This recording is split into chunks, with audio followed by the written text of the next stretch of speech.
15th meeting of the Reno City Planning Commission to order. First item on the agenda is Pledge of Allegiance. Commissioner Taylor, will you lead us in the pledge, please? I pledge allegiance to the flag of the United States of America and to the republic for which it stands, one nation, under God, indivisible, with liberty and justice for all. Next item on the agenda, roll call. Madam Secretary, will you please take the roll?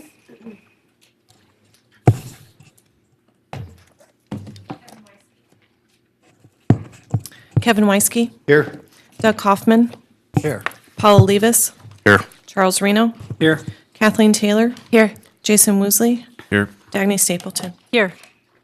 Next item is public comment. This item is for either general public comment or for public comment on an action item. If commenting on an action item, please place the agenda item number on the request to speak form. However, there will also be opportunities when we hear those items for additional public comment. I have public comment from Lisa Hill.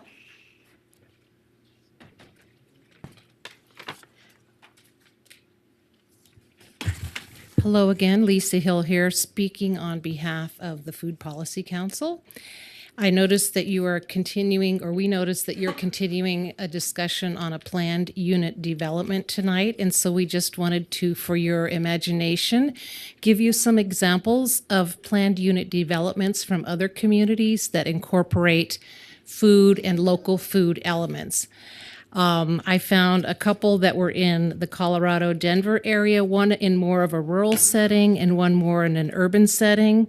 The one in Colorado actually has got a lot of press. It's called Bucking Horse, and it is, the theme of it is community, and they're incorporating, in addition to the trails and open space elements, they're incorporating community-oriented meeting spaces, one of those being a community garden space. They are planning on using some of that food to support various businesses in the area, so they would grow the food there and then use it in the restaurants, and then there would be opportunities for the residents there to meet and grow their own food. There is a developer in more of an urban area of Denver, Stapleton Developers, that have partnered with an urban gardening company to install, as part of their standard landscaping, a food-oriented element. There's a development in Atlanta, Georgia, that is focused on lifestyle and well-being, and what they're incorporating is organic farming, edible landscaping, blueberry bushes planted along walkways, etc. So just for your imagination to see what happens to a community when you start incorporating food elements into your master planning. Thank you. Hey, thank you, Ms. Hill. Since we are going to be working on the master plan in the future, you're welcome to email any of those to Claudia, Michelle, or the Planning Commission. If any examples that you found since you did that research, that'd be great. Any other general public comment? Anyone else who would like to comment at this time? Okay, then I will close public comment. Next item on the agenda is City Council liaison reports. None at this time. Okay, thanks. Next item on the agenda is agenda item number 5, unfinished business, public hearings. Any person who has chosen to provide his or her public comment when a public hearing is heard will need to so indicate on the request to speak form provided to the secretary. Alternatively, you could have provided your comment at the beginning of this meeting. So first item under this agenda item is number 1, LDC 14-00023, West Meadows Estates. Nathan, are you in charge of this one? In charge, totally kidding. Good evening, Commissioners. For the record, Nathan Gilbert, Associate Planner. This request was continued at the October 1st Planning Commission hearing to allow the applicant time to comprehensively incorporate changes proposed during the last 3 meetings and for staff analysis of those changes. The applicant has submitted a revised document that incorporates all the modifications submitted to date. The most significant changes include a maximum cap of 336 residential units, a reduction in commercial area to 4 acres, provision of a pocket park, and a required 10-year timeframe for development build-out. With these modifications, the proposal is no longer a project of regional significance. Staff has reviewed the proposed changes to the PUD and suggests the Planning Commission recommend approval to the City Council as conditioned. Thank you. And before we hear from the applicant, let's just do disclosures really quick. Commissioner Kaufman, do you have any disclosures? I've been at all the meetings. I've had a lot of emails, conversations with the applicant's representative, and I visited the site. Thank you. Same. Commissioner Olive said same here. Commissioner Stapleton, me as well. Commissioner Weisky, as have I. Commissioner Taylor, as of and I also talked with Mark Fries of the Wildlife Department today.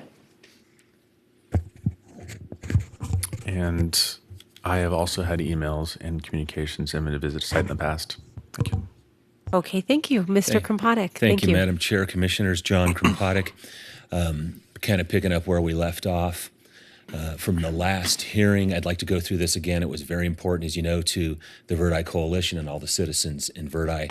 This is the summary of what I'm going to call the deal points, concessions, whatever, with the community. Nate touched on it as well, and it's hopefully identical to what he had. A proposed density at 3.1 dwellings per acre, total of 324 on the 104.6 acres. Commercial is reduced to a maximum of 4 acres of neighborhood commercial use. Eliminated uses are a wedding chapel, landscape material yard, plant nursery, garden supply, commercial amusement / recreation. The reduced number of hotel rooms is to 8. We're still calling it a hotel because of a code definition. Nate, on one Sunday morning, brought that to my attention, and it's the way it needs to be. For practical matter, it will not be a hotel. It'll be a bread and breakfast, but it's a definitional thing in the code. Certainly, staff could elaborate if you needed clarity. Maximum of 4 dwellings per building for the multifamily, if desired in the commercial area, and of course, that requires a special use permit. So the cap for any to all residential would be 338. That is, if the 4 acres of commercial went away, we would have either 12 units of single family or 12 units of multifamily. Maximum of 338. And then, of course, that point below, 12 single family units built in lieu of the NC on 4 acres. The other key thing change was the pocket park now added to be constructed by the developer and maintained by the HOA. We did accept the language that was produced by Jeff Mann of the Parks Department, and that brings in the City Parks Department for their review, and then also if there is desire by the applicant to use the park tax fees, sort of like park impact fees, then they will have some discussion purview on that issue as well. And then finally would be the construction hours restricted to 8 a.m. on Saturdays. That was an issue with some people in the community. We agreed to it was, say, at 7 a.m. prior. Michelle, could you go to the PUD now? I'd like to walk through every item that I'm gonna go through these fairly quickly, but on the PUD, anything that change, I'm going to do in summary fashion next. Oh, actually, I can deal with this. Thank you. So there's the table of contents, adding neighborhood commercial to commercial area. Page 1, you guys do have a copy of this, and I gave you the version that is identical to the PowerPoint, which is only the pages that have changed. Page 1, again, we're inserting neighborhood commercial, and then we had second bullet point and residential opportunities, just some clarity there. Page 3, you can see the table in summary fashion. Most of these have been around for several months now,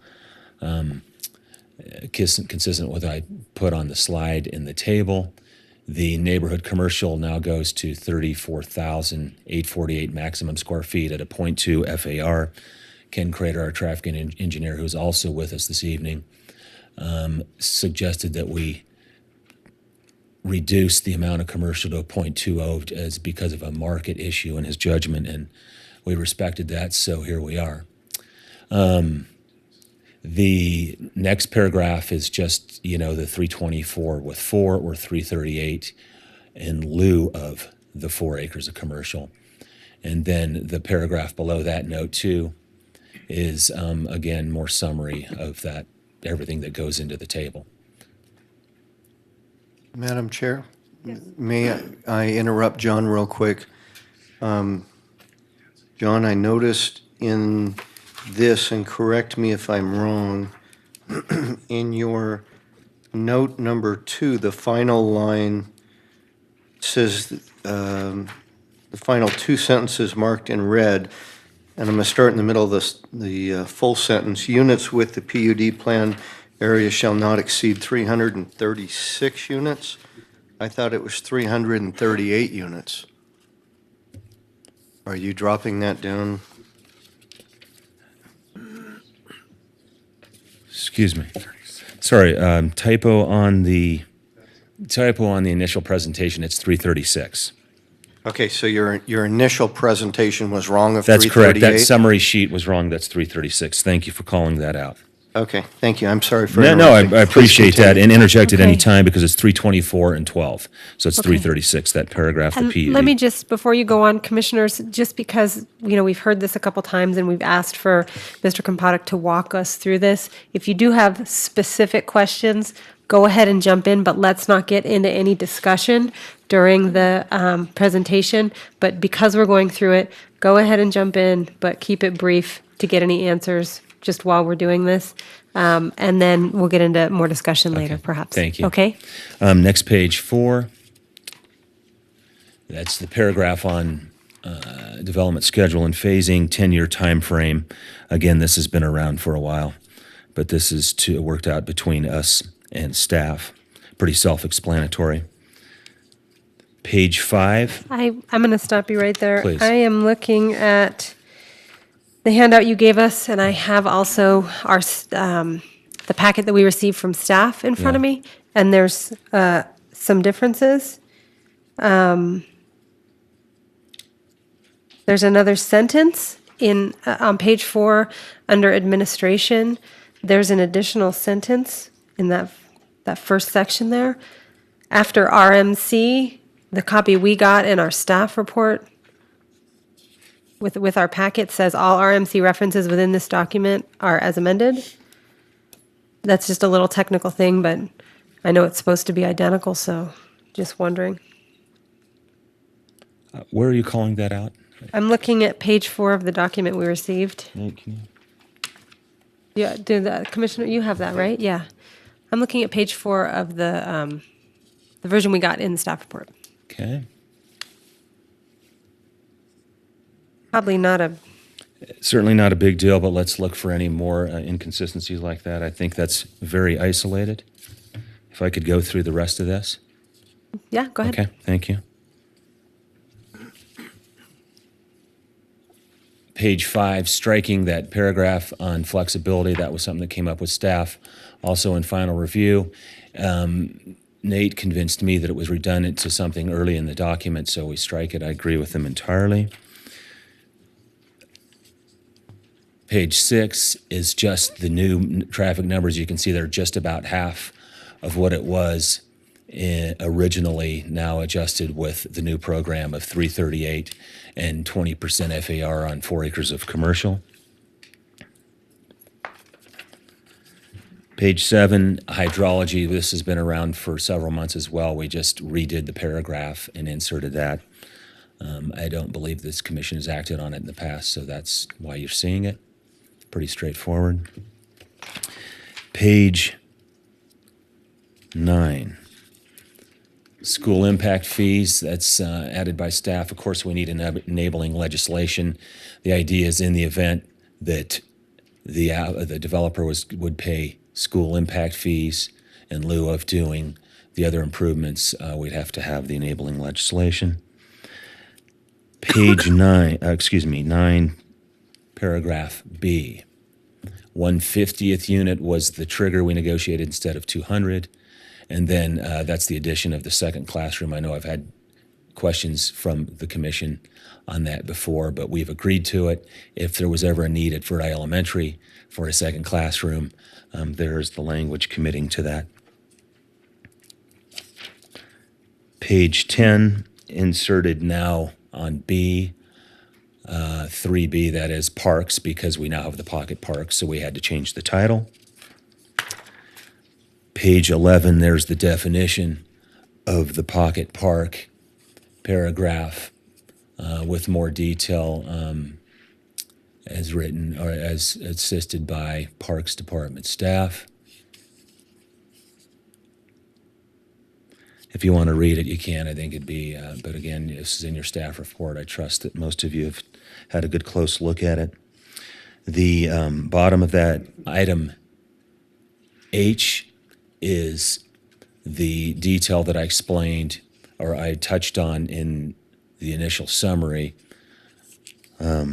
Process and timeline for design and review by the city of Reno Parks and Rec, and then approved budget for design and construction and method for reimbursement of the residential construction tax,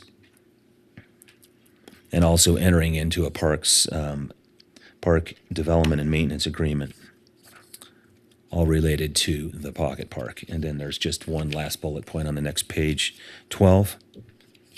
That's a continuation of that section. Then we go to page 17. Neighborhood commercial, providing support activity to the residential. And above that is, again, consistency on changing the density and the number of units in single family. Page 18, again, consistent with the opening discussion about neighborhood commercial, 4 acres. And then we'll get into the end of this table, the adjusted permitted and prohibited uses. Oh, I see at the top too, I skipped over, but you can see the .20 FAR is in there as well. Page 19, there is the stricken uses that we talked about. The uses operating after 11 p.m. are now stricken and added into those requiring a special use permit. And then there's the reference to the maximum of 8 rooms in the neighborhood commercial area. Following down on table 3, lot width at, density at 3.1, and then lot width, and then maximum building height, next page on page 20. Pretty simple technical changes for the most part. Added neighborhood on page 20. Page 21 is next change, neighborhood commercial standards.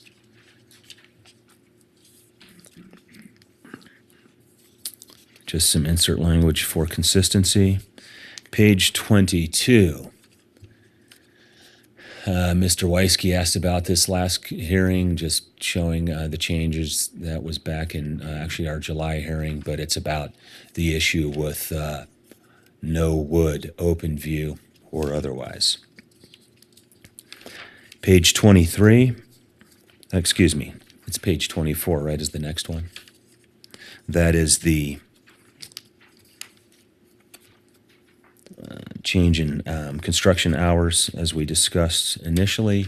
And then on the final page, that is a new condition that the school district asked for, if you recall last meeting, about disclosure. We had no problem with it.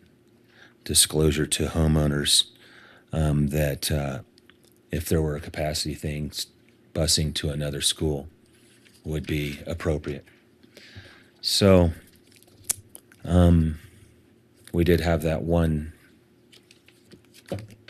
insert I'd like to add that you called out. The one on page 4, Yes. that's supposed to be in there, right? Yes. Seems like it is, okay. Yeah.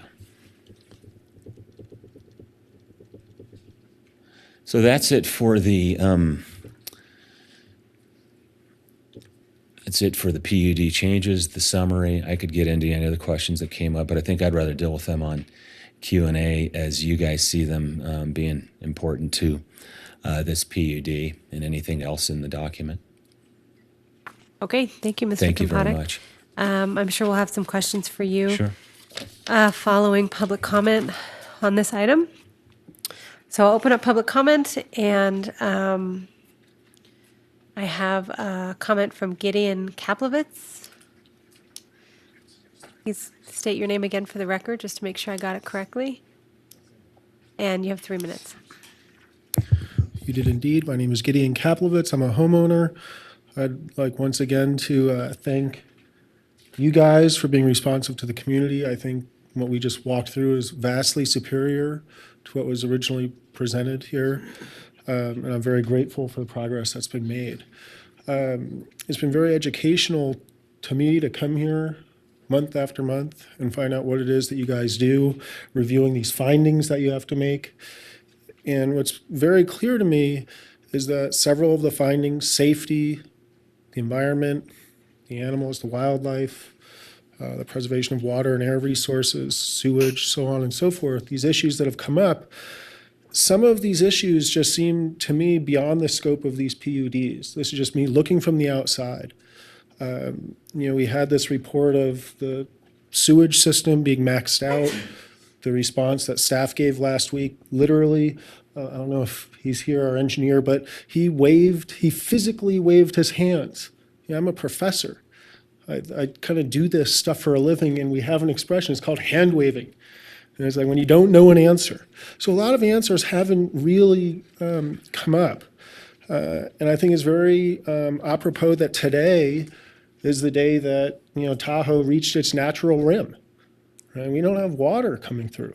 So issues of safety, the biking came up, the cliff came up, the fire came up, water resources. There are actually questions of air resources, the impact of air and the inversions we have, and then the wildlife in our school districts. And I think it's very, very commendable that you're willing to support Verdi Elementary School. But we heard that the problems in the district go far beyond this.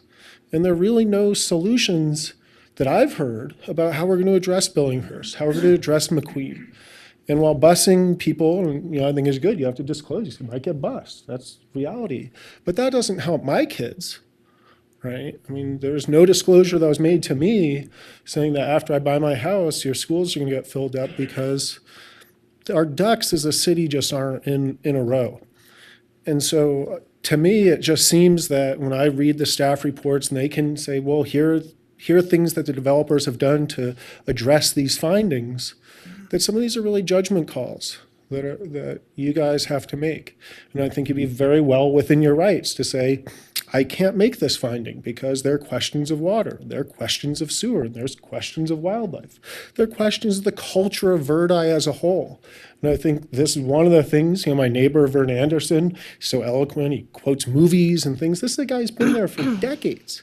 And he's saying, look, this isn't part of the soul of Verdi, of what's being proposed. And so I just, in closing, just encourage you all, if not in this project, the next project. There are big fish to fry in the city, and you guys are really at the front line of how we address these. And continuing to keep the blinders on, which is what we all want to do, for the long run might not be the best approach to the long-term sustainability of our city. So thank you. Thank you, Mr. Kaplowitz. Do we have other public comment at this time? Anyone else like to comment? Okay, we'll close public comment and I guess bring it back to the commission for questions. I just want to start off with just one question for staff, just as a clarification for us. When we talked about this last time, part of the issue was there wasn't a staff analysis done because of the timing and all this. And I didn't see that again in this one. So are we still working without an updated analysis from staff based on the new numbers? Staff, Nathan Gilbert, Associate Planner, staff was in support. If we were talking about the changes in density and so forth, staff was in support with the original proposal at 490 in the 490s. There's reduction. Our analysis was based on going through the proposed changes, consistent with the previous staff report. Right, but I was asking about an updated staff report for us, so it looks like no for this one. So the question I'm leading to is, can you point us to where in the staff report is the findings, just so we all, as we're having this discussion, are clear where that is and what the findings are upon which we are making this decision? And we did this last time, I just think it's important because, this is what we decide on. So do the commissioners have that? Do you guys know where that is in the staff report? It was a little buried. Yes? Yeah, are you guys comfortable? You have the findings? You do? You've got them? Okay, all right. Okay. To clarify, this is a continuation from the original submittal in May. So Okay. Okay, so can you just do me a favor? I know it's something that I've asked before, but can you just go over the findings really quickly, just so we're all clear that what the findings are, that this is a PUD, which is a zone change? Great. Are you asking to go over each and every Just one? really quickly, can you do that? Sure.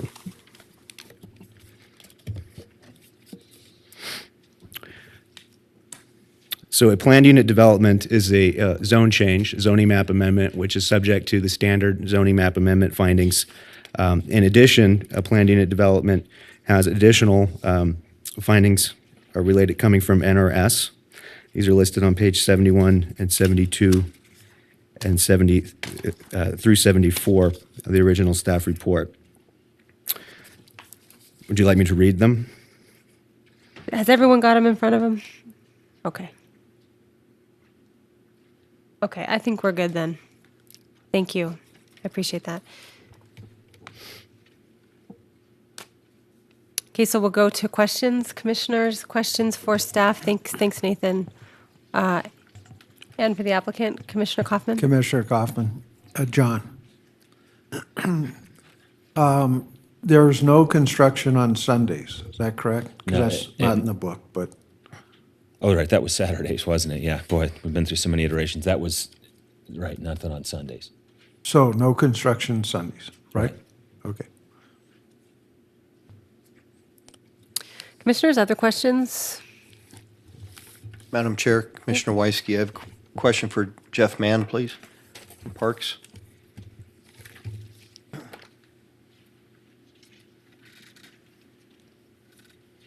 Jeff, just for the record, if you would, please, we heard from the applicant's representative that you looked at the proposal brought forward to them in the PUD and the agreement. Is that an agreement that the city of Reno is comfortable with and agrees with, and the verbiage that's in this final report meets the needs of the city of Reno? For the record, Jeff Mann, Parks, Recreation, Community Services. Yes, we are fully supportive of the language as written in the revised PUD document. Okay, thank you very much. Other questions, commissioners?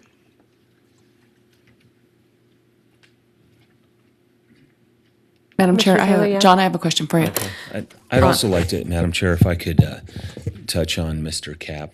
Kaplivitz's issues, because I think they're very important, given a year of. John, you know what, we're just going to keep it to question and answer, but I'm sure Okay. that the commissioners, can ask you if they want to Okay. you to weigh in on that, so thank you. On page 12, item D, biological assessment, it says that it was the opinion of JBR that no significant natural resources will be impacted. Do you have an update from NDOW on the revised proposal that you guys are submitting? I spoke with our wildlife, on wildlife, was the question? Specifically, yeah, the wildlife, the mule deer, and what their comments are with the Traded revision. emails with Mark Freese at NDOW today. Wanted to make sure that, because although California Fish and Game doesn't have legal purview on a Nevada project, he's committed to farming it out to them for review, because there's a California-Nevada thing with the deer, right? We talk about the imaginary lines. He wrote the letter in June that said that is adequate for this stage. We will do the wildlife study that then is sent to NDOW. They do the mitigation plan. I can read a couple of statements that he said. We agree to work with you on California Fish and Game. I've mentioned about economic compensation or mitigation. He says, we will work with you to avoid impacts to the extent practicable through the planning process. We will ask that residual impacts that cannot be avoided or minimized be accounted through compensation. So that might be off-site mitigation where necessary. But, hearing it from both the biologists, it's a very responsible approach we have on the condition at the PUD level. And the developer is agreeable with that approach? That's correct, yes. Thank you. Thank you. Commissioner Reno? Yeah, John, since you're up there. Okay. At the last meeting, we talked about Verdi Elementary not having a capacity problem currently. Yeah. If I recall, that they moved the GT program out of there. So on page 12, or I'm sorry, page 9 of the PUD, it talks about that at the 150th unit, you're going to dedicate a permanent modular classroom. I guess my general question is, what if it's not required? It sounds like you have to give it to them no matter what. Is there some way we can change the language where maybe every 25 thereafter they review it? If they need it, then it gets installed. I know you're on the hook effectively for 2, and I'd like, if there's a need, I think that we should keep that in there. But if there isn't a need at the 150th, maybe we keep revisiting it every 50 units or so forth. Any thoughts about that? Yeah, I appreciate you calling it out. You get so into the weeds on these things, and we've gone through so many iterations. So you're saying, As it's written right now, you have to provide it when you hit 150 units. Yeah, the idea But they may not was, need it. Right, the idea was obviously that Yeah. we do it if needed, right? Yeah, When but they're- that's not how it's written here.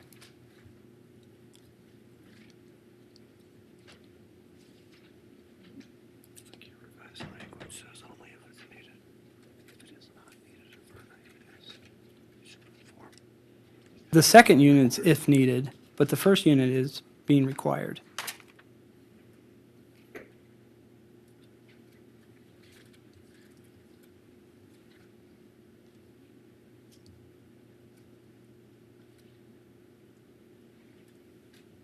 Are you looking at D as well? Because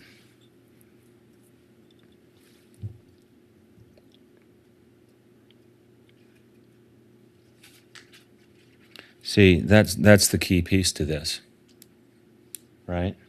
If Okay. in the event that it's not needed, in the event that Washoe County School District officials determine that on-site capacity is not needed, they shall inform the developer and no responsibility.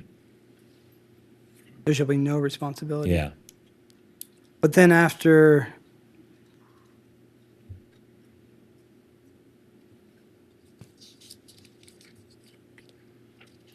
okay, so the second classroom's only at the 150th level 2 if it's needed. That's the way I read it, yeah. Let's say you get to the 300th level and it's needed. You're not required to install it then? Because it looks like it only takes place at the 150th unit.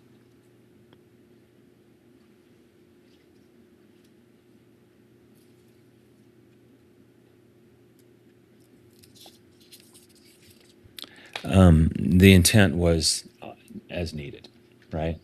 At the time we added this condition, and it was going back to the original letter where the school district said there was a capacity problem.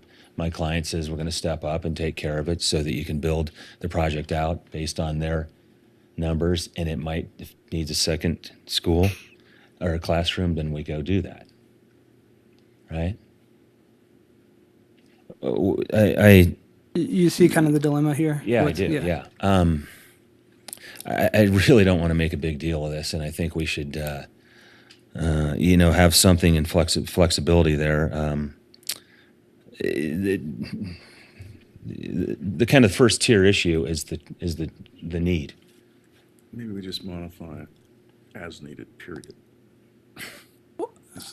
You know, I would be happy if you said 150th unit and every 50 units thereafter, you revisit it. Because I don't think that's unreasonable, because that would be, you know, it depends on how fast you build these things. Right. And if you get to the 300 and you get to full build out and you don't need it, you don't need it. But if you get to 300 units and you need 2 classrooms, well, you'll provide 2 classrooms. What's that? That's what I said.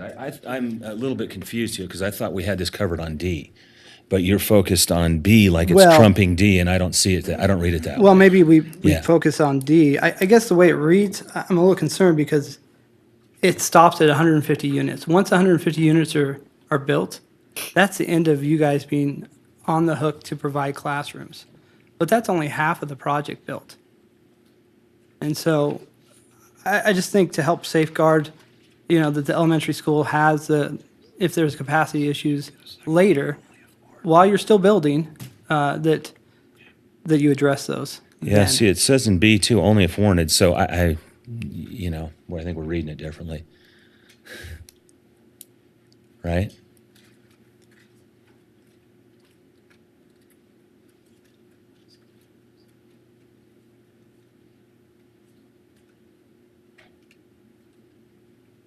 Yeah, I guess we're reading it differently. You're saying through the entire thing, you're going to provide up to 2 classrooms through a complete build-out. Is that what you're saying? That's right. Okay. I mean, that's what I want. So, Yeah. I mean, I think that's warranted, not like what I want. I think it's warranted that, you know, because this thing could stretch out for years and years. I mean, who knows, you know? And I just want to make sure that that's addressed, their capacity issues are addressed. I believe they are in that language. I think D is what drives everything, but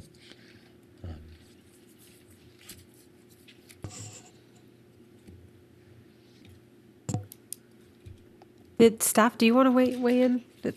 Commissioner Reno?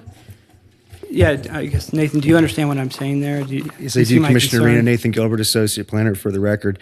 This language was drafted with Western County School District. Their attorneys did help construct this language. The D is the catch-all. The applicant is not required to provide these modular units until the 150th unit.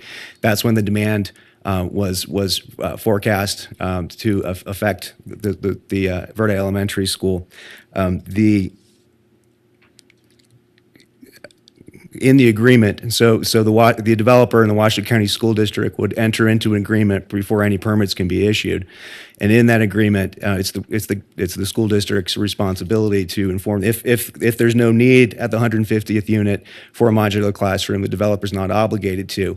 When such time as need is warranted and identified by the school district, no more permits can be issued until they are built on site. Okay, that's not how I was reading, but if that's how it is, then that's perfect. Thank you.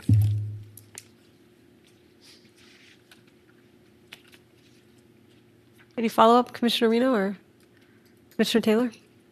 I'm sorry, I have one more question for you, Jen. I know you and the developer and Councilwoman Jordan have worked really closely with the community, and you had a lot of meetings, and I appreciate that. At the last meeting you guys were here, there was some, I wouldn't say confusion, but the community members, specifically Carly and her group, thought that the max was 324, and then we had the extra 12 units, so it came to 336. 336. And I don't think there was any major concerns with that, but I wanted to hear from you that if you had talked with Carly or the association, if there was any other community concerns from that number. We traded emails, I think, on Sunday, and then, that wasn't on the list. She had a couple other concerns. One was flexibility, the hotel room thing, being 8-room hotel, kind of a weird way of describing a hotel, as I mentioned. There was one other thing, but she understands. Unless she doesn't, she's here, but I believe we're all on the same sheet, 324 and 12, which is 336 cap. Great, thank you. Thank you. Commissioner Taylor, Carly's here. Do you want to ask her, or are you good? I don't want to put her on the spot, but if she wants to come up, I would appreciate it. Okay. Thanks, Carly. Please state your name for the record. Hi, Carly Borchard, Verde resident. To answer the question, I think really what I should explain is our reasoning behind this lowering is that we don't want this massive project to have apartment complexes, condominiums, a huge hotel. We don't want this to be like a destination spot. Obviously, they need to have a small bed and breakfast is what we had actually discussed, and that sat good with the community. We felt that that fit into the area. Nothing more than a fourplex was also specified so that there couldn't be a big apartment complex. So as long as that verbiage is understood, that was our reasoning. And the numbers did work out to 336 with the commercial involved. Great, thank you. You bet. Commissioners? Questions? I have one question. Yeah, for John, and this is something we talked about when we met. I was concerned, and I'm still a little concerned about the wildlife mitigation. And I did read through, the series of letters over the years from NDOW, and I know now they said that they're comfortable and they'll help with the mitigation. But I'm concerned that what we're seeing here is essentially the design phase of the project, and it's not really, in there now. We don't have a whole lot of design in the PUD, as we have seen in other PUDs. So I know there's a clause in there. So two parts to my question. Can you show me in the handbook just where that's addressed? Page 25, condition, And then also, 6A. And then also, I'm concerned, do you guys have any, one of those end out letters that I read talks about, okay, what specifically is that mitigation going to look like? And they talked about migration corridors and easements. Could you speak to both of those? And in this, mitigation plan, which we are not going to see, which does make me uncomfortable because I wish it was included in this phase of the project. What do you guys envision for that? Do you know? Either a migration corridor or an easement? There's no migration corridor. That just came, I don't know where that came from, but there's not a migration corridor. There never was a migration corridor. And there will be a study prepared that looks at the presence of deer. This is the biological study, wildlife study, the deer on the property, and how they migrate, okay, and what vegetation, like the site is completely barren and ugly and burned now. And we talked about restoring the site with habitat that appeals to deer, if necessary. So that would be like bitter brush, sagebrush, that type of habitat. There is no migration corridor. That's just talk. There's no migration corridor. It goes to a freeway or to a highway. Okay, I'm not sure if... And on design, there's not a project design, right? We're doing a land use plan that shows use and acreages, but no specific design. You do it with a tentative map. So That's the I idea. did get that from an NDOW letter Okay. that they wrote. Yeah. And I do know, that, a mitigation plan, will be developed. So Right. what if that mitigation plan does include elements such as a corridor, maybe not north and south, maybe east and west, or an easement? I am uncomfortable that we don't have those things in front of us and we don't have that analysis in front of us. And I guess I want a little, I just want some idea of what you guys envision, right? And have you thought about doing an easement? Have you thought about? It's so undefined at this point, right? We got 45% open space to put in easements if you need an easement adjacent to drainage ways where deer might go. Or the area to the north where there's a little more rugged terrain that might be the veg enhancement. That could be, I guess, to think of an easement would be weird because it's going to be open space. We could dedicate it to the public, and that would be an easement for everybody, right? But if you wanted a deer easement, I've never heard of such thing, but I guess we could consider that as part of the mitigation plan. You seem very uncomfortable, but like we're shortcutting something, and I would bet you've never seen a PUD without design. This is just land use with a mitigation plan at this stage. It's just not it's like asking me for a soils report. We don't do that at this stage. Okay, thanks. I have a question Thank you. for staff.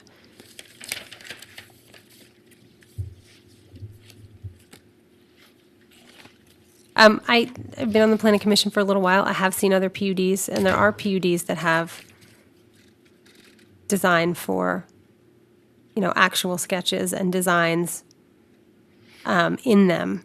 That does happen in other PUDs. Am I wrong? Nathan Gilbert, Associate Planner. Some do, some don't. There's no requirement for a planned unit development to offer that. Some of our largest ones are mostly conceptual. Evans Ranch, for example. Some are more detailed and specific. It depends on what's being proposed. Okay, thank you. Any other questions, commissioners?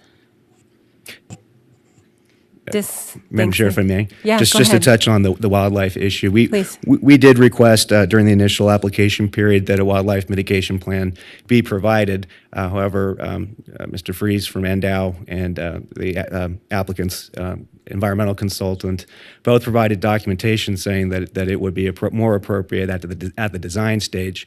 And Endow's concern was at this stage to get that language in there for the tentative map.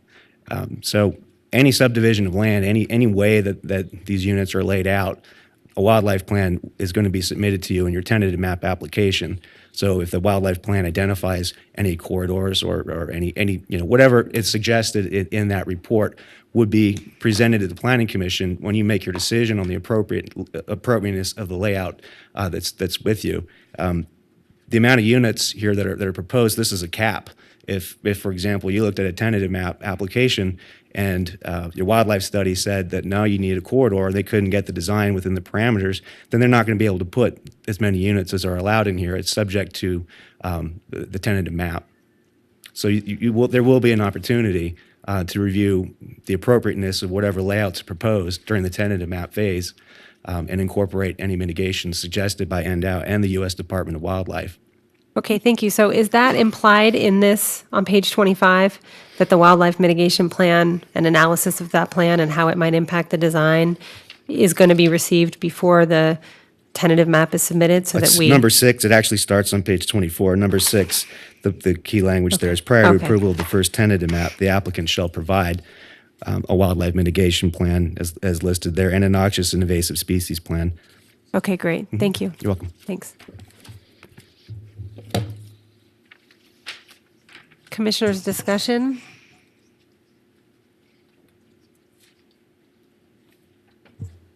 Madam Chair, Commissioner Weisky, I'll start with discussion.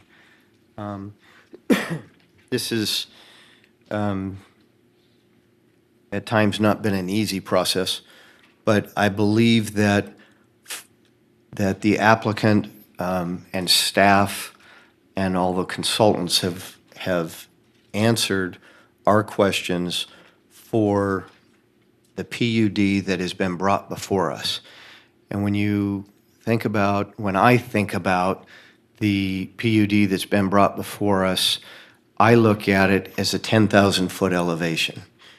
The details aren't there yet. The parameters for design and for future maps and for future build-out, those parameters are what are here and make a complete PUD. The details for each map and for each segment is what is going to be coming before us over the next few years and future planning commissions. And that is where, as Nathan just pointed out, although the parameter allows for 324 dwellings to be built out or proposed to be built out, because of land use, because of open space areas, because of easements, because of roadways, the maximum they may be able to fit into their maps could be half of that. Now, that's a far reach, and I'll give you Verdi residents that, okay? I would hardly doubt that you're going to see 150 units at build out. I'm not stupid either, okay? But you could certainly see 10 or 15% less than what is allowed overall in this larger picture. This is the first time, and this comment is towards the applicant's representative, this is the first time since May that I feel comfortable with the information that's been provided to us for a PUD for exactly what you're asking and what you've provided. The details seem to be in order. We have listened to Tumwa bring us information forward. Yes, Lake Tahoe is at its rim or just below it as of this week. It's not the first time. This dates all the way back to the early 1900s. Tumwa says that at this particular point, they've only tapped 17% of their reservoir water. It's not all Lake Tahoe. It's all of their reservoirs. It's all of their wells. So even though this is a drought year, there's still an additional 83% of the water that we need that Tumwa has stored and allowable. Sewer system.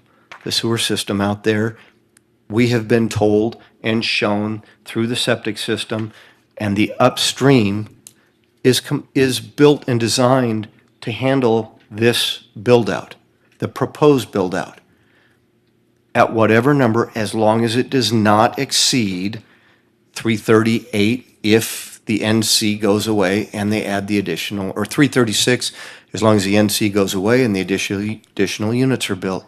So the capacity at the time needed in the sewer treatment plant will be there in order to make it happen, or we'll know that, and we may not be able to allow a map to be approved because the capacity is not in the sewer treatment plant. But the capacity in that septic system is available now, that's in Verdi. Same thing with the schools. We've had the school district here. The school district has told us there may not be the capacity in the schools that this neighborhood feeds at the time of these different build-outs, but we have options. The school district said, we have options. We have other means. It may not be the most convenient, and that may keep somebody from buying a house out there. That's the developer's performance. That's not our responsibility. Our responsibility is to make sure that there is a means to get there as we see these individual maps. So from what I'm seeing now, the fire department has been satisfied, and we heard that 3 months ago, 3.5 months ago. So I'm comfortable with what I see tonight, and for the plan that is before us, I can vote in favor of it because I can make all of the findings, and when the tentative maps come before us, then I'm going to be looking for detail, and I'm going to be picking detail apart should I still be sitting on this planning commission. Thank you.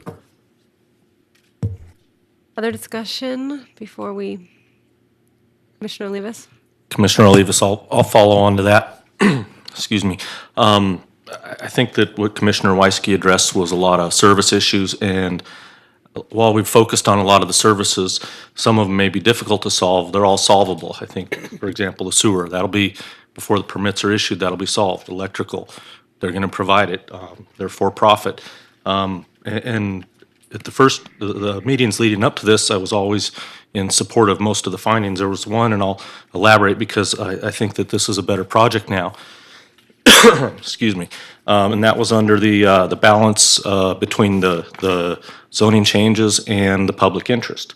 And that's where I got hung up previously and was a little uncertain enough on the fence, but unable to commit to support it. I think that a lot of those issues have been addressed. I think that from my perspective, the master plan amendment's been accepted by the council.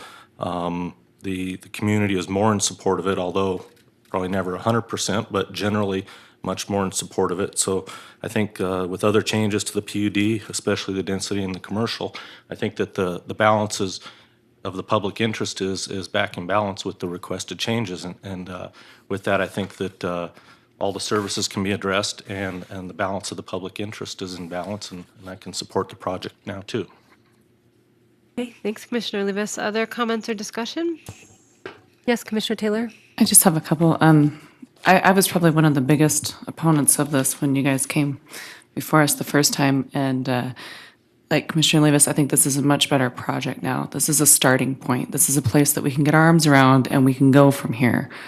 I'm really, really impressed with the way you worked with the community, and you're not going to be able to work, you're not going to solve all the problems, But I think you guys really went a long way with working with the Verdi folks, with bringing this to something we can get our arms around, giving us good information.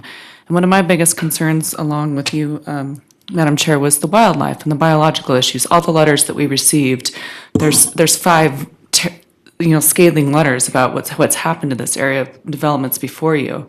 And then you have one that supports the development.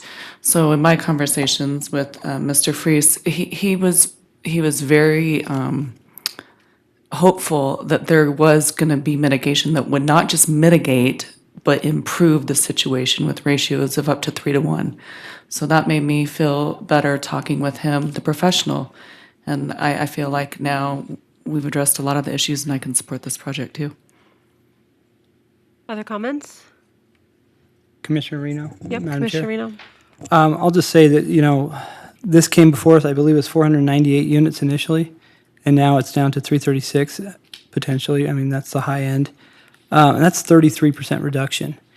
And I think that it was well thought out. It was worked with the Verdite Coalition. And I think it'll be a good project. I think that the people out there will have a little bit more breathing room, and it'll work with the community. And I think that's what everybody wants. And so, yeah, I think this is a great project. All the concerns. I think what really sparked a lot of the concerns in Verdi, and correct me if I'm wrong here, but I think it was that there's other projects that are also going to be thrown up on top of this in the future, and I think that worries them on how Verdi is going to be in the future. But this project, as it's presented, and all the changes, I think it's a good project. Commissioner Woosley? Madam Chair, thank you. I just want to echo my fellow commissioners' comments, as well as to thank the staff, the applicant, and the community. I think it's fantastic to see everybody work together, because I think we're all in agreement that in the beginning we couldn't make the findings and support, and working through this. And really, it was piece by piece got this to a point that, like you said, Commissioner Reno, that maybe not everybody's happy, but it's all at a point that we feel comfortable enough moving forward. And I think that's where I am tonight. Thank you. Okay. I'll just weigh in where I'm at. For me, I'm not quite as complimentary, but it squeaks by. I can make the findings, but barely. And it's like everyone concern we've brought up, okay, it's schools, but we have to bus, and okay, the wildlife, but there's this mitigation plan that we have not seen. And I'm sorry, I don't buy that you can't have more design at this phase. I know it, I've seen it. And, I'm really concerned about the quality that we're getting with this development. I can make the findings, but I think we're settling for a lower standard. And, this PUD, it was bare bones. We've seen PUDs that are hundreds of pages, so give me a break, and staff said it's optional. It's optional, right? But with a project with this many concerns, an impact to this community, absolutely, the applicant could have brought us more, so it would be, it looks like this is a go for you guys, at least from the Planning Commission, but it would be, I would urge you to please, commit to doing what you're saying you're going to do, and bring us something that really is good quality, and think about that design, and think about it when you're doing the tentative map, and really the type of project that you're going to bring us, because, we did not get that in the PUD, and we absolutely could have, and we have in the past. So, most of my concerns were met-ish, but it still doesn't make me completely comfortable. And I also was really disappointed in this process. Even tonight we still have mistakes, and I don't know whose fault, and it doesn't matter. But let's not do this like this. Let's get it done and do it right. And get correct edits and things like that. And so I'm not as happy as the rest of you, but that's fine. We've worked on this for 4 meetings now, and my basic concerns have been addressed. But I would really challenge you guys, please, when you're doing this and carrying it out, to think about this and really bring us something, when you carry this out, and at the next stages, it's a good quality. So, Commissioner Kaufman? Madam Chairman, I'll make a motion, please. In the case of LDC 14-00023, Based upon compliance with the applicable findings, I move to recommend the City Council approve the zoning map amendment by ordinance with the modification specified in Exhibit A and subject to Condition A. And I can make all the findings. Do I have a second? Commissioner Weisky, I will second that. Okay, any discussion before we take a vote? All right, all in favor? Aye. Any opposed? Okay, motion passes unanimously. Thank you. Good luck with your project. Can we talk about that when we get to that item? I don't know.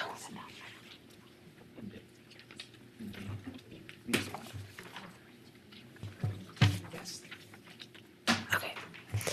I was thinking of a different one. Okay, I just want to make an announcement at this point before we get to that item on the agenda. And thanks, you guys. Also, thanks to the community. I see you guys walking out. Thanks for all the work that you did. Thanks for showing up.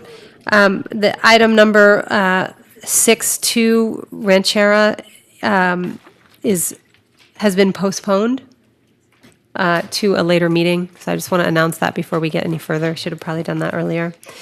Next item on the agenda is public hearings. Item number 6, number 1, LDC 15-00004. Nathan, thank you.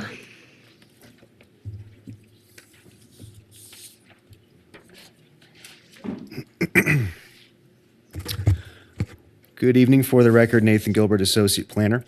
This is a request to assign the special planning area land use designation on a half-acre site adjacent to the Mayberry Landing Commercial Center. The special planning area designation allows for planned unit development, specific plan districts, and open space zoning designations. However, because the site is less than 10 acres, PUD zone would not be allowed. Also, the city no longer accepts applications for new specific plan districts, which means that the only conforming zoning district for this site, if the SPA land use designation is assigned, would be an extension of the existing Mayberry Landing specific plan district, as the application indicates as the ultimate intent. Any modification to the zoning designation would be heard through a separate application and public hearing, and the specifics of the request would be vetted through the public process. Staff can make the applicable considerations and recommends that council make a recommendation of approval to the city council. Thank you. Okay, thank you. And let's just do disclosures really quick on this one. Has anyone got any? Commissioner Kaufman, I visited the site. Commissioner Reno, I visited the site as well. Commissioner Olivas, I visited the site. Chair Stapleton, ditto. Commissioner Weisky, as did I. Commissioner Taylor, as did I. Commissioner Woosley, as did I. Okay, thanks. Is there an applicant's representative here? Mr. Crater, thank you. Good evening. For the record, my name is Ken Crater, representing the owner and applicant on this project.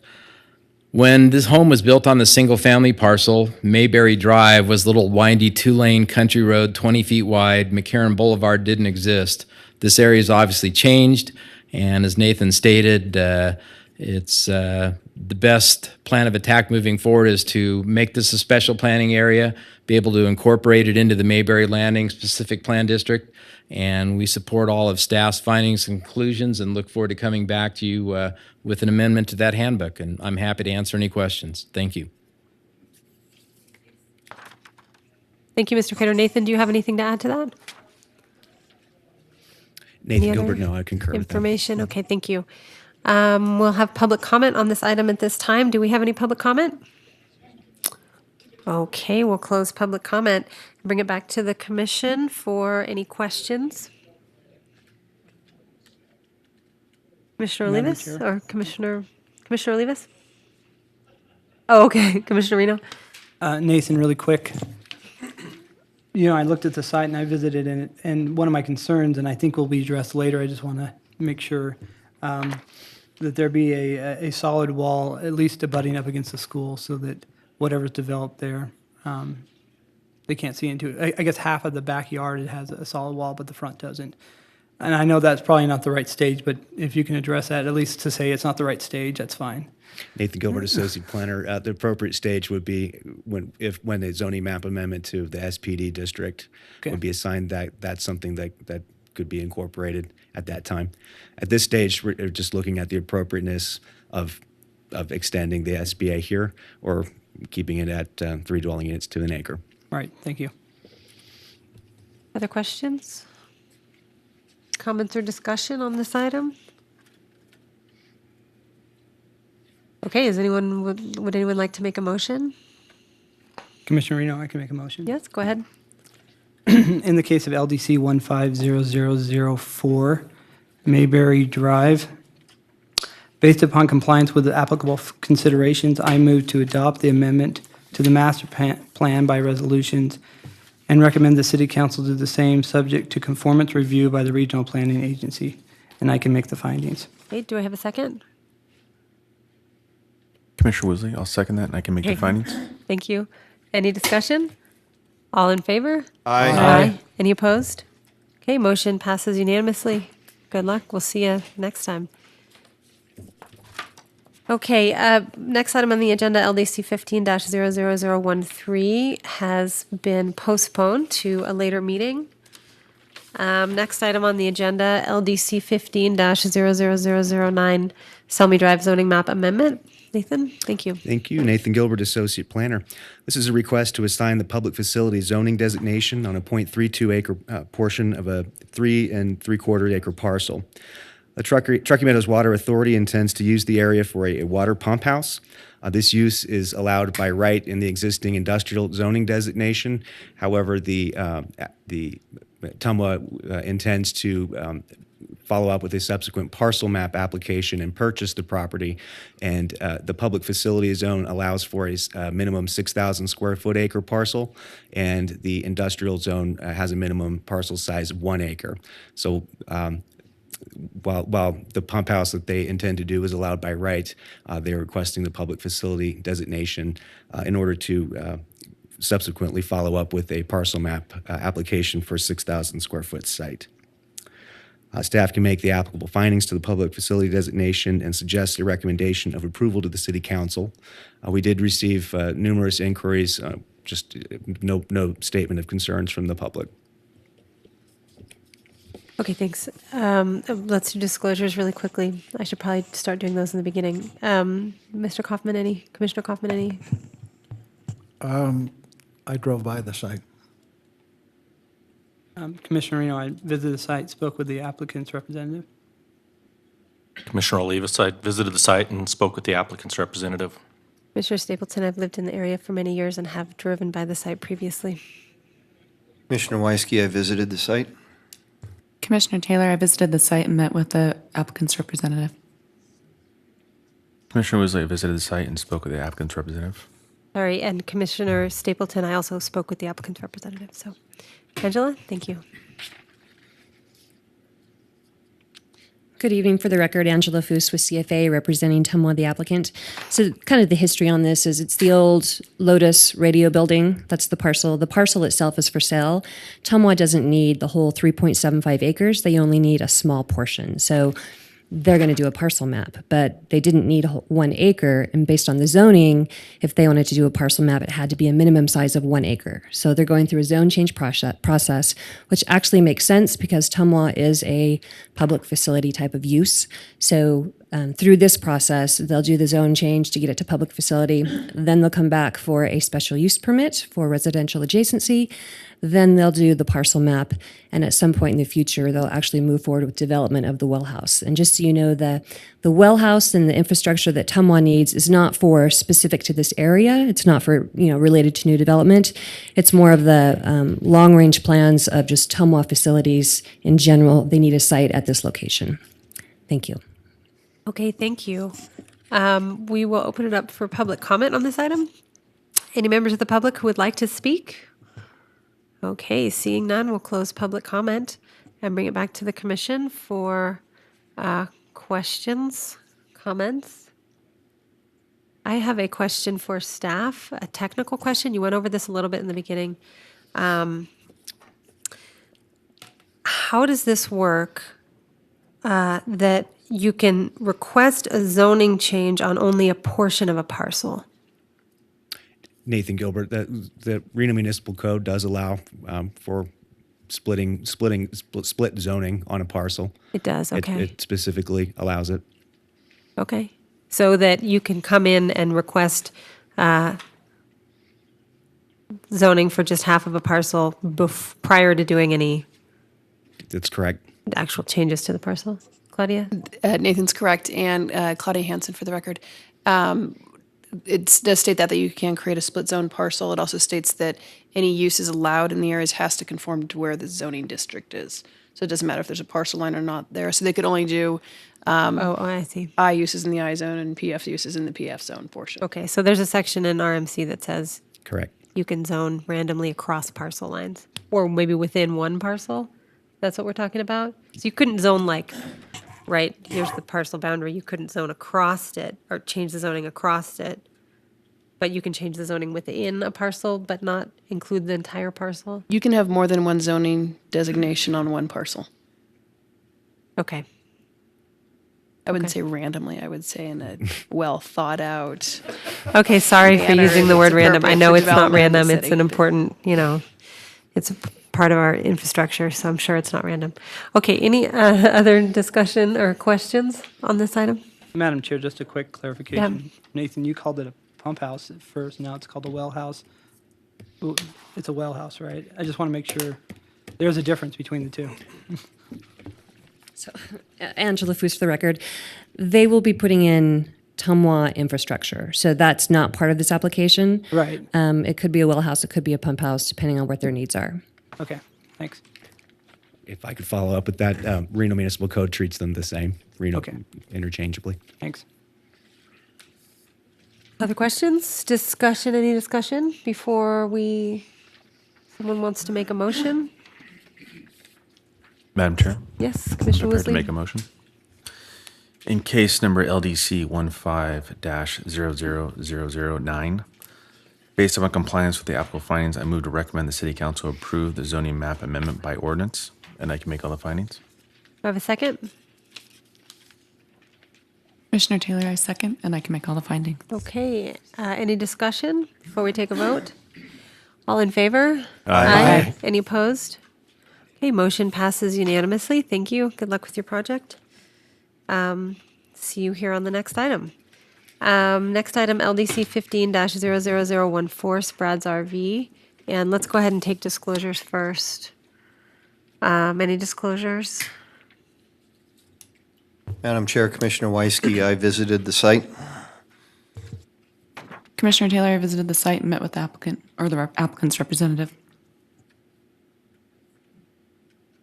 Commissioner Woosley, I visited the site and spoke with the applicant's representative. Commissioner Stapleton, I did as well. Commissioner Olivas, I visited the site and spoke with the applicant's representative. Commissioner Reno, I did as well. As I did, Commissioner Kaufman. Okay, great. Thank you. Nathan, is this you? Okay, thank you.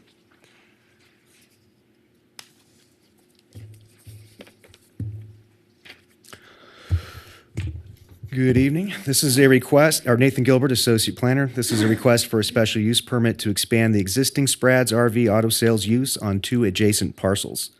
The existing operation was approved through a special use permit from Washoe County in 1996. The site was later annexed to the city and assigned the arterial commercial zoning designation in 2005 and granted a special use permit to construct a 4,000 square foot building on the existing site operation, as you can see. These are the 2 parcels where the request is to expand. This portion of South Virginia Street was later incorporated into the South Virginia Transit Corridor in 2006, and any proposed auto sales use should generally incorporate the policies of this plan into the site design in order to be granted the special use permit per finding B. As proposed and with the 11 conditions of approval, staff can make the applicable findings and recommends that the Planning Commission approve the request. Okay, thank you. Angela? For the record, Angela Foos with CFA representing the applicant, as Nathan detailed. So this is just a request to expand an existing use. Kind of the history behind this is that the building that's there now used to be an old pool and spa service and cleanup business. That business went out of business, and Sprad's RV bought the 2 parcels. Then they expanded their business. They went to the DMV to take care of some licensing issues, and the DMV said, you need to go get your business license updated with the city of Reno. They then went to the city, and the city said, you trigger a special use permit for this use in this TOD zoning district. So they are out there now. They're not proposing to do any changes to the existing building. They're going to use it the way it's already built.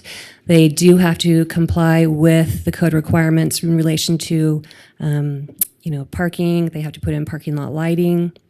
They have to put in the 8-foot landscape strip on South Virginia, followed by a 6-foot sidewalk, followed by more landscaping.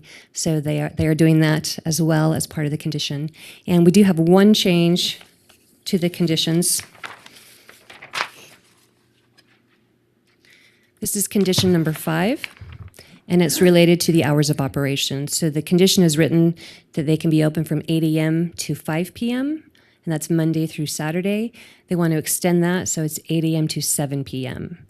And the concern, when we talk to staff about this, is that when it's dark at 5 p.m., they don't want people out there because there's no, lighting in the place where the RVs are. So we added something at the end that says it's limited to daylight hours.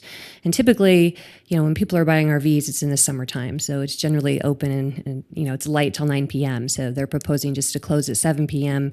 So lighting should not be an issue. I'm available to answer any questions. Okay, we'll open public comment on this item. Is there anyone who would like to comment on this item? Okay, we'll close public comment, bring it back to the commission for questions. Any questions? Madam Chair, if you're ready, I'll make a motion. I actually have one question. Go ahead. But then I'd love for you to make a motion, and I'll make it quick. I just have a technical question about I'm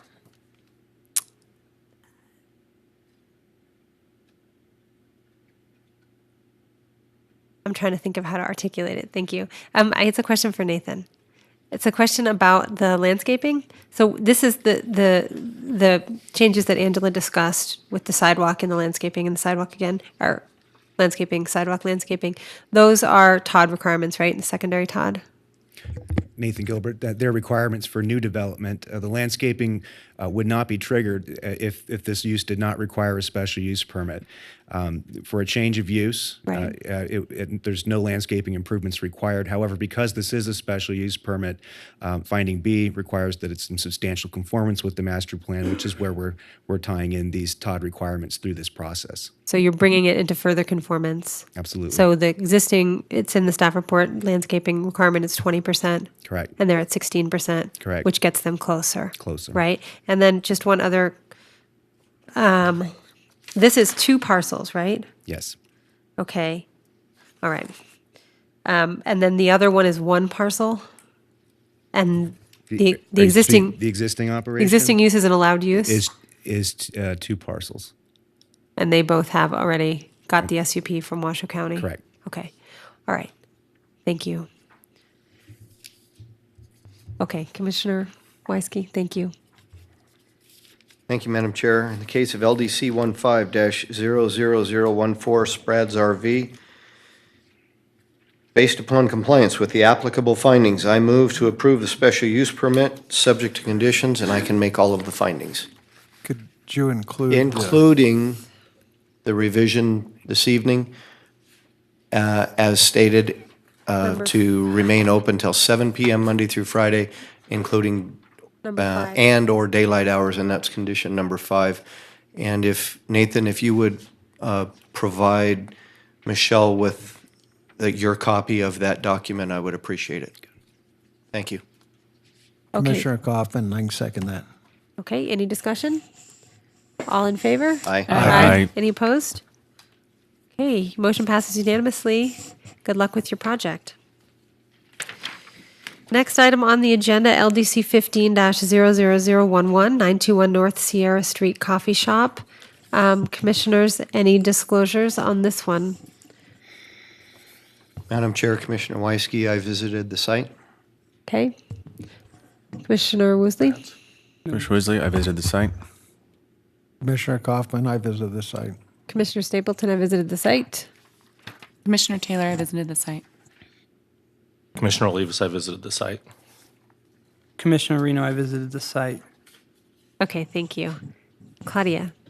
Good evening, Claudia Hansen, Planning and Housing Manager with the Community Development Department. I am stepping in for Bill Gall tonight. And tonight before you on this item, we have a request for a special use permit to allow non-residential development, which would be a restaurant, it could be with or without alcohol service, located adjacent to residentially zoned property, and also a variance to reduce the required 15-foot perimeter parking lot landscaping buffer. And that main portion of landscaping where it really narrows down is up in this area. We have an easement issue, a sewer easement issue, down the west side, and also an existing parking lot on the site. I think most of you said you'd visited the site and you've seen the condition of that. It's an existing gravel driveway, which really does not function very well.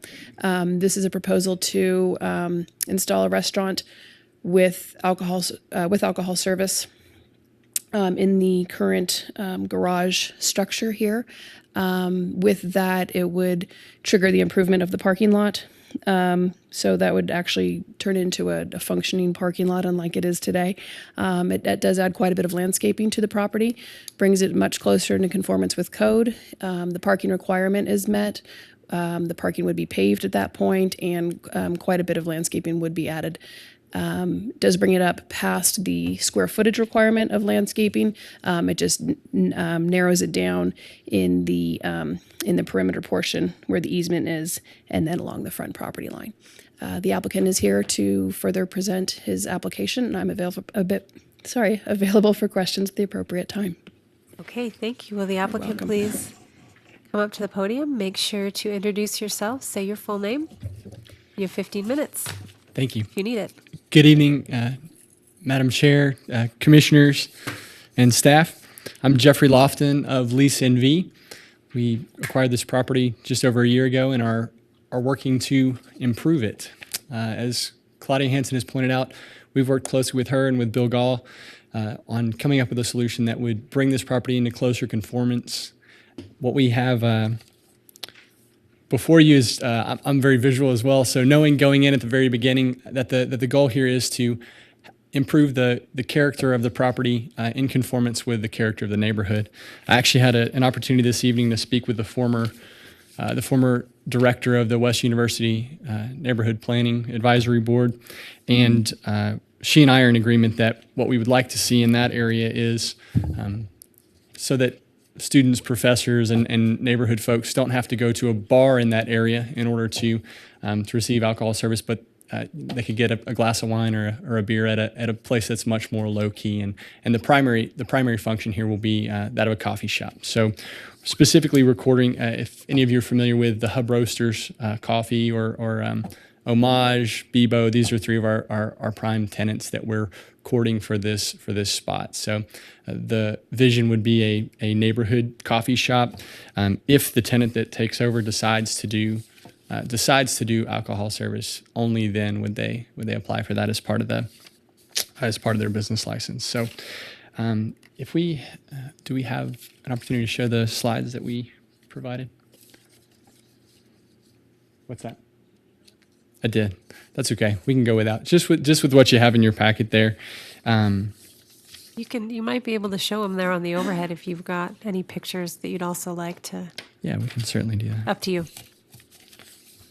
Sorry about the technical difficulty. That's all right.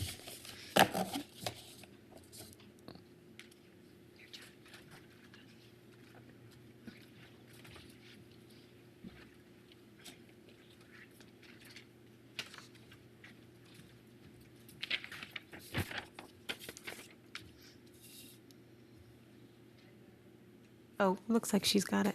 We have it. Thank you.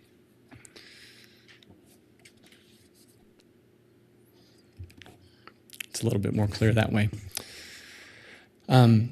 As Claudia mentioned, we're already meeting the square footage for landscaping. We've talked with a couple of companies about doing vertical landscaping, vertical gardens in order to provide a buffer, a barrier where none exists. So presently, there is no landscaping as a buffer between the parking area and the sidewalk. We want to improve that, and also improve the landscaping in the front yard using drought-resistant and fire-resistant shrubs and trees where possible. The existing garage structure is about 400 square feet. The project ultimately would include installing a grease trap, coffee appliances, sinks, and bathroom fixtures. The shop will add landscaping, bicycle parking, and a pedestrian's patio. An existing parking area on the parcel would be improved and upgraded per recommendations already suggested by Bill Gall, city engineer. We've also worked with Gray and Associates and Paul Shalagi about on the parking templates to ensure that this parking functions. The templates that they've applied for turning radius are all making this a safer exit from the property for anyone, including the neighbor to the north whose easement we've actually adjusted to a relocatable easement to make it easier for her tenants to come and go.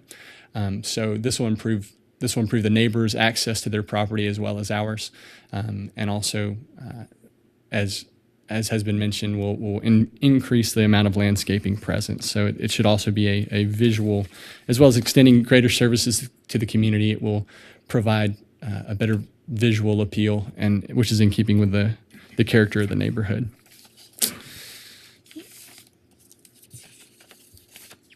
The site currently has approximately 20% landscaping, so this will take us to nearly 25%.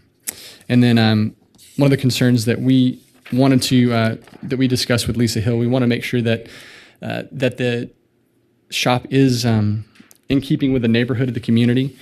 You'll notice in your packet that there is a. Oh, can you switch it to the overhead? Thanks, Michelle. This is not one that was included in the PowerPoint. Just real quick, the pass-by estimate that's used for trip generation on the property, we've actually gone really, really conservative. So the numbers that show a peak traffic generation in the AM of 26 are at a 44% pass-by rate. The trip reduction that was recommended was a 60% pass-by rate. So by going that conservative, we anticipate that the trip generation will actually be much lower than what's even included in the packet. But we wanted to make sure that we provided that information. That is in your packets as part of the application. From the presentation, just briefly, you all have pictures of what our vision is for the property, for the tenants that we're courting. But essentially, a project of this nature generally has a barista and a manager, so relatively low traffic in terms of employees and things of that nature. So what we're shooting for here is a neighborhood coffee shop. This is in conformance with, it'll bring the site into greater conformance with the West University Neighborhood Plan, which does provide for restaurants in that area. Specifically, the city code does allow for restaurants with alcohol service, and that's why we've structured this special use permit application in this way.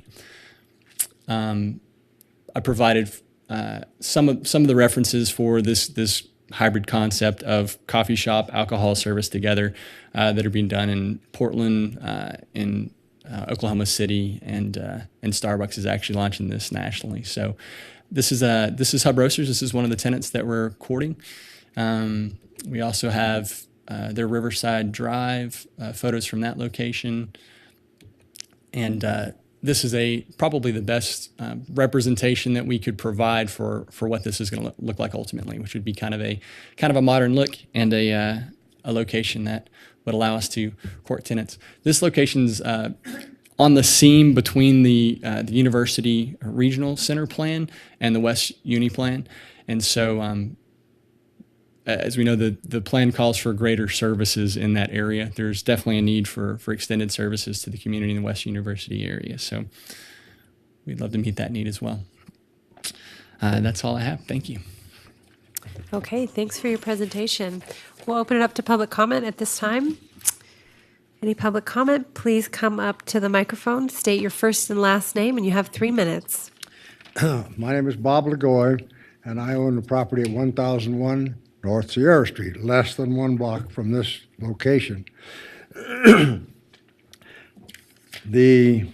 I would highly recommend a restaurant, but the alcohol is a problem because within 2 blocks, there are 6 fraternities and sororities, and right across the street, up at the end of the block at 11th Street, is a freshman living quarters being built, and it will house 400 plus students starting in fall of 2015.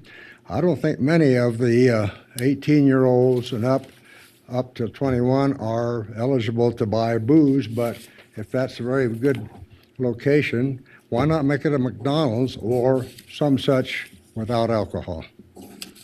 Hey, thank you, Mr. LeGoy. Can you please fill out a request to speak form there with, would you mind filling out a form? Thank you. Sure.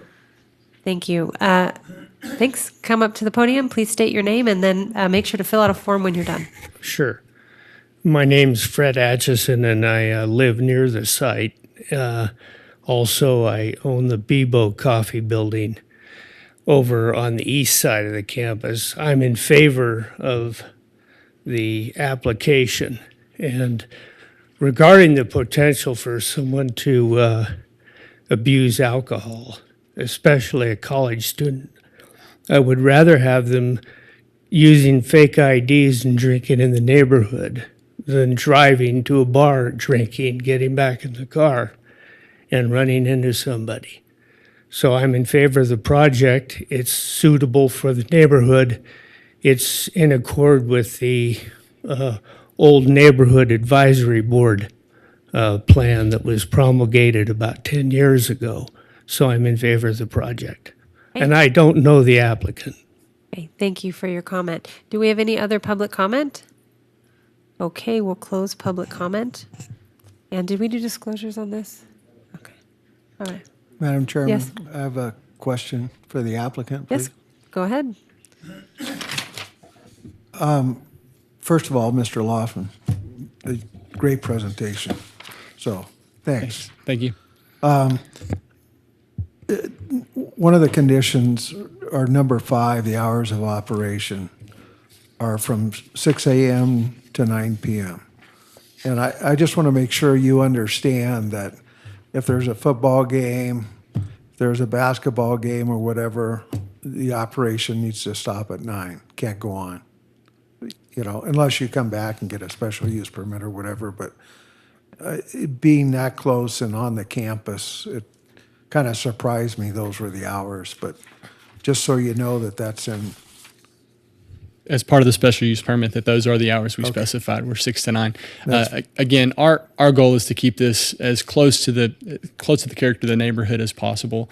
The tenants that we are seeking would be coffee shop tenants, and so our research indicated that in this area, those coffee shops generally are closed by that time. And so, as part of the question for staff, probably would be as part of the business licensing. Would the maximum operational hours be what's in the special use permit? Through the chair. The business would be limited to the 6 a.m. to 9 p.m. and that would be specified on the business license. And that could be amended back through this process to amend that condition of approval. Any follow-up questions? Mr. Taylor? Madam Chair, I had a disclosure. I received one correspondence from Lisa Hill also, and I didn't disclose that. Oh, shoot, I did too. Same for everybody else? Yes? No? Yes for Commissioner Stapleton? Yeah. Sorry. Commissioner Olivas, yes. Commissioner Reno, I need to also disclose I spoke with Bob LeGoy and I spoke with Lisa personally, besides the email. Okay, any additional disclosures? Commissioner Wisley, I received the email as well. Okay, all right, thank you. More questions on this? Yeah, Vice Chair Weisky. Thank you, Madam Chair. Question for staff. I think it's best directed at staff anyways. while I was there today, I noticed that there's parking, and the applicant kind of talked about that in his presentation, where this driveway goes around and it appears to feed a residence to the north, on the north side of the property line. Is there a parking agreement in place or an easement in place for their parking? Yes, there's a relocatable easement between the two parcels. And that currently it's kind of more in this area and it would be shifting this direction. Okay, so between the two residences, how many required parking spaces are there for this property? I don't know the number in the back. It's a separate parcel and they would have their own separate parking requirement in the back, and that's not a part of this application. But if they have an easement to park on this, it's an access easement. I don't believe there's shared parking. No, there's no shared parking. oh, it's between just the a two drive? parcels. It's just a driveway that accesses through this parcel. So, okay, so we don't know how big the residence is and how many parking spaces there are required for the residents? Not offhand, but they would have, it's independent of this parcel and this parking requirement. Okay, not the house to the north, I'm sorry. Uh-huh. The house that's attached to this garage or on this piece of property? The house plus... It's right there shown on your drawing? Right, this house and the proposed use requires the 4 spaces. Okay, Is that right? Yes. what about for patrons then? That includes, it's so small, it only triggers an increase of 2 spaces, including the ADA space. So it's 2 units, 2 spaces for the home, 2 spaces for the restaurant space. Okay, okay, perfect. The other question I had was there was a concern in the staff report regarding backing up onto University Terrace. What mitigation has taken place to satisfy staff that there will not be vehicles backing out onto University Terrace? The design does allow for adequate backup and turnaround on the spot, so there is adequate space for any of the 4 spaces to turn around to back out and pull out forward onto University Terrace. There's also condition 6 that says prior to issue of any permit, applicant shall have plans approved demonstrating the new vehicle entering the site is able to exit the site without backing into University Terrace or needing to utilize the on-site parking spaces. And there will be signage also to prevent blocking the access easement to the parcel and to the north. So there will be no parking or loading in this area. And then they will also have to demonstrate that most likely in this area, if somebody were to pull in, they'd be able to turn around and pull out. There is adequate backup space at this time. It's if somebody gets in there and gets confused, I guess, what the plan would be at that time. Okay. And that, and condition 6 is the one who generated that question for me. Okay. Because after seeing the vehicles that were allowed to drive in on the drive easement that you've just described, Yes. they were actually parked to the west side of the garage. I wouldn't call them north of the property line. And So when they in this back area out, here? yeah, they were kind of right in there. When they back out, are they going to also have enough room to turn around so they're not backing out onto University? I mean, it's such a busy intersection, and I greatly respect what the applicant has brought forward for pedestrian and bicycle use. I think that is fantastic. I wish you didn't have to have any parking requirements, but that's not what's before us. So is there enough room also for the vehicles who are using that easement to turn around and do a 180? There is, and I would say this is making it safer. Right now, there are cars kind of parking anywhere because nothing's really designated. This will be an improved surface, which it is not now. Well, it's a kind of somewhere in between. Right. And there, as you mentioned when I was out there as well, there were cars parked kind of everywhere. This will actually designate the kind of the travel corridor for the easement. It will provide actual striped parking spaces and adequate turnaround area, most likely in this area, but it'll all be striped and signed with no parking areas to keep that easement open, which it is not at this time.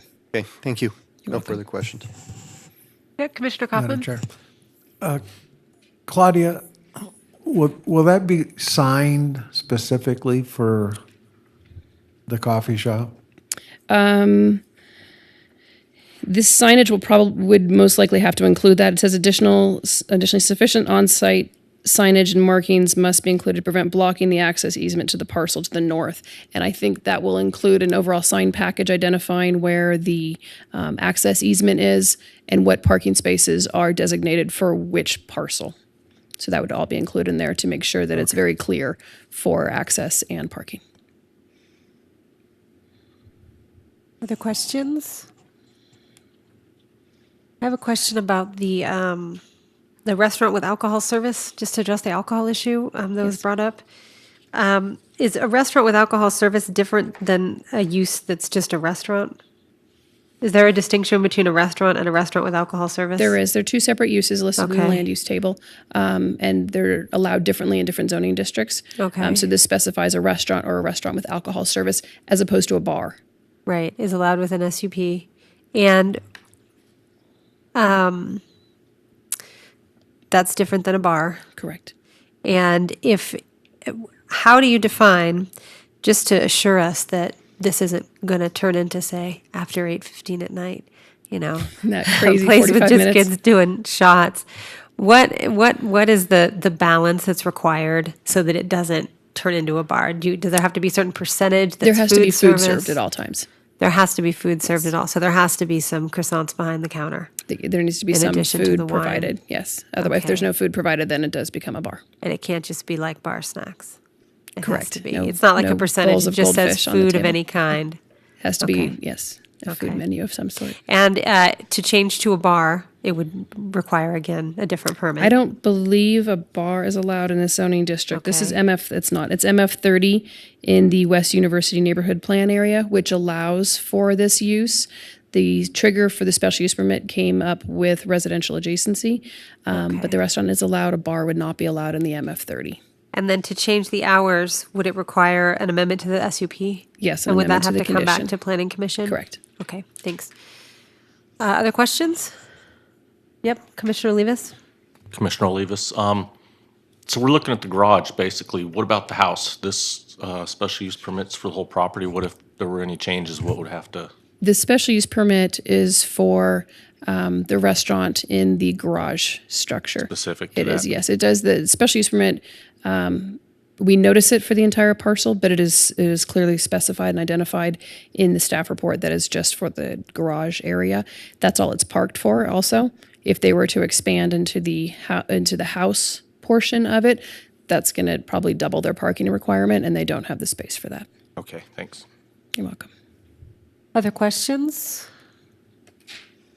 Madam Discussion. Chair? Yes, go ahead. Commissioner Reno, just as a clarification, they're going to pave the whole site, correct? Or at least where the The driving and parking areas, parking yes. But the parcel to the north it's not required to, so, It's not owned by the applicant, and it's not part of the proposal.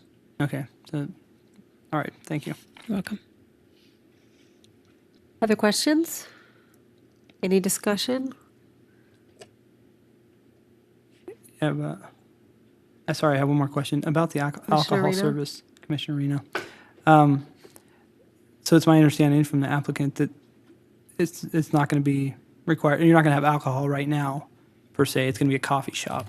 But you're saying in the future it may turn into an alcohol, or somebody may want to have that use. Have Jeffrey that Lufton, ability. Elise and V. We're seeking tenants for the space. We're Okay. developing, we've applied for the special use permit with these specifics, that it could be a restaurant. Also permitted in the space is an office use or for instance, by appointment for an architect or computer repair, so these are some of the other folks that have inquired already about the space. However, we feel that a coffee shop is best in keeping with the character of the neighborhood. And so, And to keep your options open, you're asking for alcohol service exactly, as well. just in order to attract a tenant for the space. Okay, thank you. Okay. I would support a motion on this. For myself personally, I think that, taking that we're looking at a variance to reduce The landscape buffer, one of the key findings always that I personally bring up is the ability to find that there's an extraordinary exceptional hardship. We didn't talk too much about that, but there clearly is on this site with the right-of-way or easement going through it, as well as the, older construction, and it's sort of askew on the lot. So I can make those findings A and B. If there's any other discussion or thoughts, I would support a motion.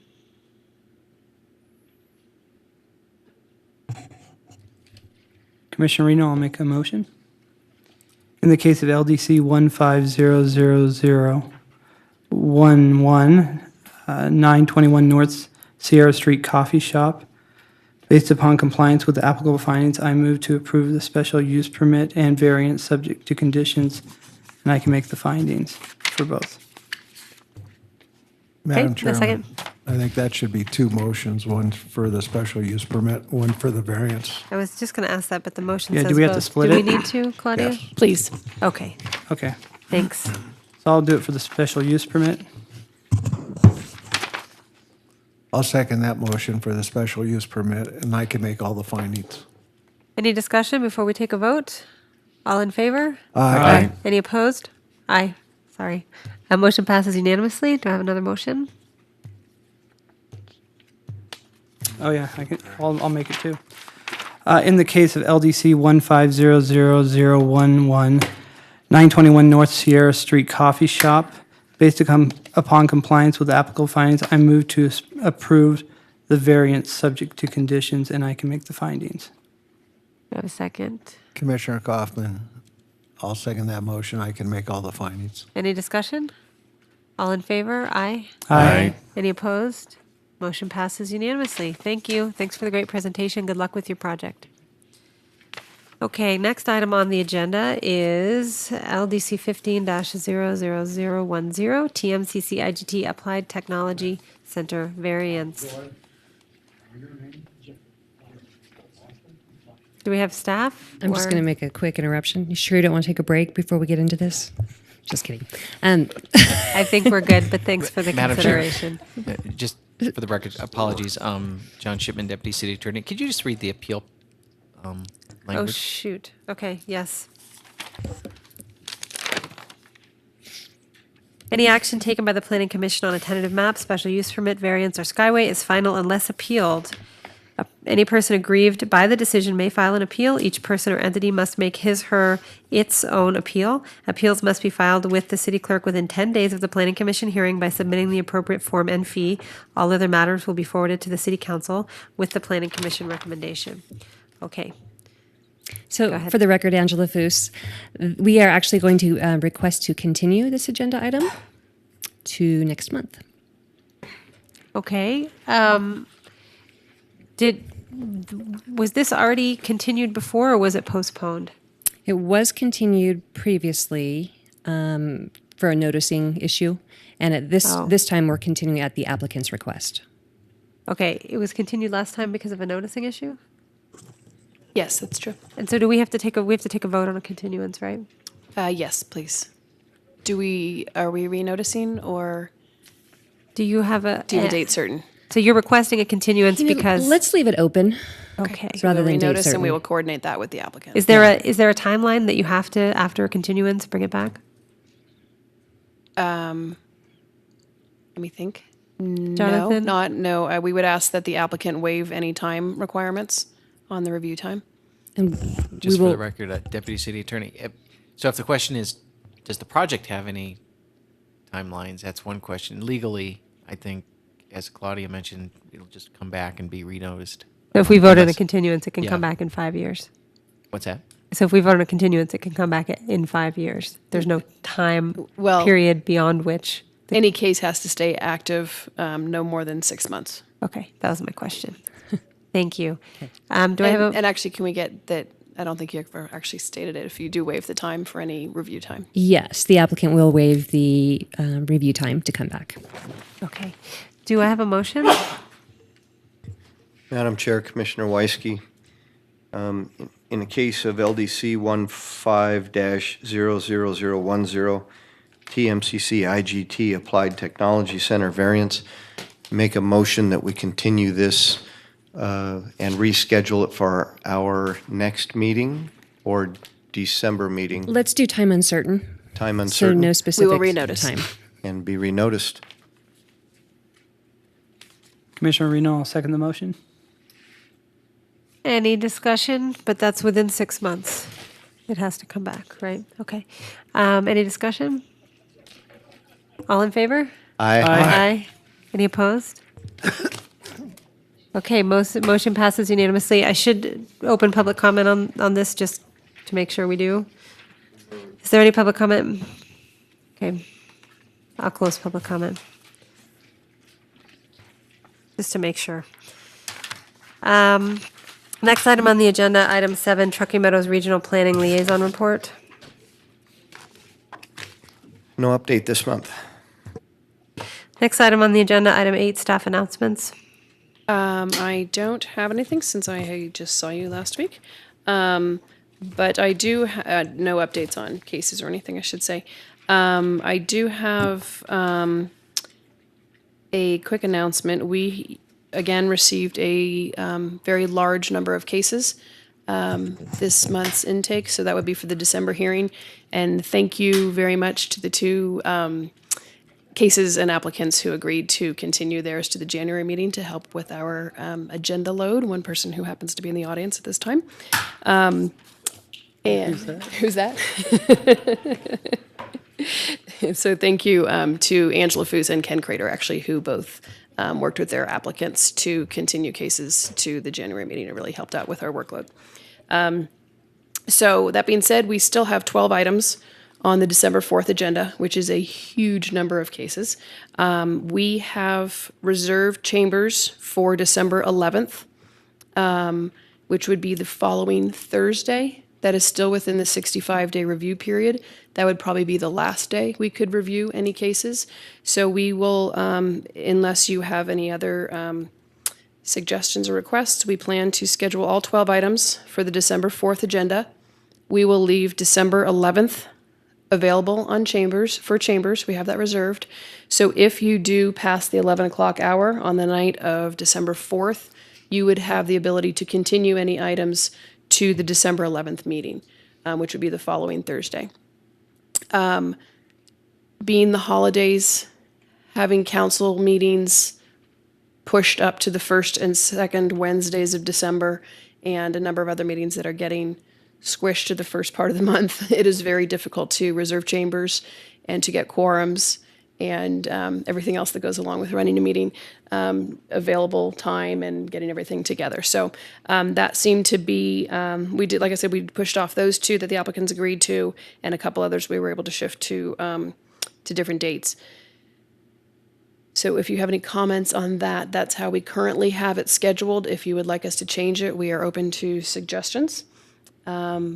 And if anybody cannot make the December 4th and 11th meetings, that we would need to know as soon as possible. We're trying to stay away from the Christmas party season and the holidays and vacations and all of that by keeping them in the first 2 weeks. Claudia, I just have a question. 12 items. So during, the good old days when we had 2 meetings every month and really packed agendas, what were the most items that we would see on an agenda? Just to give us an idea on whether the 12 number 8 or 9 was getting into being a big agenda. So the question is, if this is so many items that we might have to go to December 11th anyway, and be continuing things that maybe folks have to, the question is, are any of those items that you think might be really big or might draw a lot of public, so that there's not the risk of continuing something that a bunch of people come out for and then? I would say there's no items on there as large as something like West Meadows. But there's some substantial cases. Okay. I don't know if there's any. We just got them in on Monday, so we don't really know the details of all of them. But we can monitor that, and we will, by the November meeting, we will not have noticed yet. So we could still shift it, and we'll know a little bit more by November. Okay. Does anybody have any thoughts, or we just go ahead and do it like that?